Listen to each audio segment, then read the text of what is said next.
સુરત જિલ્લામાંથી પસાર થતા નેશનલ હાઈવે નંબર 8 પર થતા અકસ્માતોને લઈ કેટલીક જગ્યાએ ઓવરબ્રિજ અને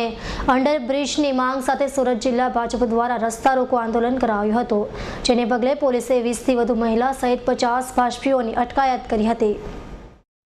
થોડા વર્ષ પહેલા કેન્દ્ર સરકાર દ્વારા નેશનલ હાઈવે નંબર 8ના નવીનીકરણ માટે કામરેજથી અંકલેશ્વર સુધીનો માર્ગ ખાનગી કંપની IRBને કોન્ટ્રાક્ટ આપ્યો હતો, જે તે સમયે જૂના હાઈવેને 6 માર્ગીય બનાવવો અને તેના પર આવતા ટ્રાફિક જંકશનો પર ઓવરબ્રિજ બનાવવા તથા હાઈવેની બંને તરફ આવતા ગામડાઓની સુવિધા માટે શક્ય હોય તો ઓવરબ્રિજ કે અંડરબ્રિજ પણ બનાવવાની શરતે કોન્ટ્રાક્ટ અપાયો હતો, જે ધારાધોરણોને અમલ સંપૂર્ણપણે RIB નહીં કરતા નેશનલ હાઈવે 6 માર્ગીય બન્યા પછી આજ દિન સુધી હાઈવે ઓળંગવા અસંખ્ય લોકો અકસ્માતમાં મોતનો ભોગ બન્યા છે અને આજે પણ હાઈવે પર કેટલીક જગ્યાએ પુલિયા 4 માર્ગીય જોવા મળી રહ્યા છે, જે ખરેખર હાઈવે 6 માર્ગીય બનાવવામાં આવ્યા ત્યારે પુલિયા પણ 6 માર્ગીય બનાવવાની જરૂરત હતી,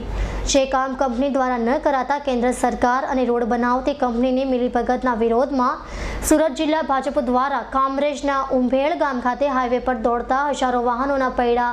થંભાવી દેતા ચક્કાજામ કરાયો હતો। અમદાવાદ મુંબઈ જે નેશનલ હાઈવે બને છે એમાં કેન્દ્ર સરકાર દ્વારા હંમેશા ગુજરાતને અન્યાય કરતા આવ્યા છે, એના ભાગરૂપે આ હાઈવે ઉપર આવતા ઓવરબ્રિજો, અંડરગ્રાઉન્ડો આ દરેક જગ્યાએ કોઈ જગ્યાએ ધ્યાન આપવામાં આવતું નથી। એના લઈને અનેક જગ્યાએ અકસ્માતો થયા છે। માત્ર માંગરોળ તાલુકાની વાત કરું તો છેલ્લા 5 વર્ષમાં 235 જેટલા મરણો પોલીસ ચોપડે નોંધાયેલા છે અને આ રીતે અનેક એક્સિડન્ટો તો થયા છે, પણ આ તો મરણના આંકડાઓ છે। ગુજરાત સરકાર ભારતીય જનતા પાર્ટીનું શાસન હોવાથી આખા હિન્દુસ્તાનના જે 28 રાજ્ય છે એમાં માત્ર ગુજરાતને અન્યાય કરવામાં છે। અટલ બિહારી વાજપેયી વડાપ્રધાન હતા ત્યારે એમણે વાજપેયી સડક યોજના એ અંતર્ગત કામો શરૂ કરેલા અને તે વખતે આખા ગુજરાતમાં અનેક જગ્યાએ રસ્તાના કામો શરૂ થયેલા। કેન્દ્રમાં યુપીની સરકાર આવ્યા પછી આ બધા જ રસ્તાઓ મંદ ગતિએ ક્યાં તો કેટલીક જગ્યાએ બંધ કરવામાં આવ્યા છે, ક્યાં મંદ ગતિએ કામો થઈ રહ્યા છે અને એટલા માટે ગુજરાત પ્રત્યે જે ઓરમાયું વર્તન છે એનો પડઘો પાડવા માટે આજે ઉંભેળ મુકામે સુરત જિલ્લા ભારતીય જનતા પાર્ટી તરફથી રસ્તા રોકોનું આંદોલન આજે અમે કરી રહ્યા છીએ।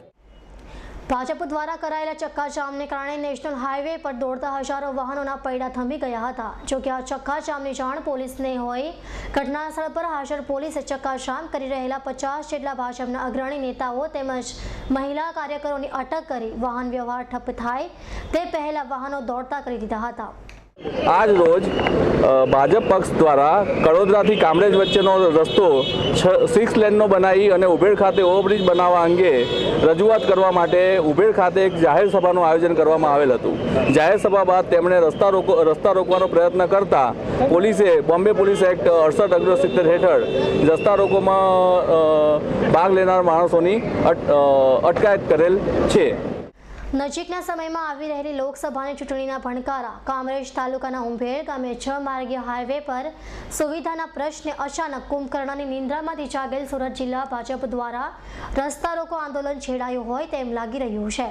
અને મોડે જાગેલી ભાજપે લોકસભા ચૂંટણી માટે મતદારોને આકર્ષવાનો એક નવો નુસ્ખો અપનાવ્યો હોય એવું ફલિત થયું હતું।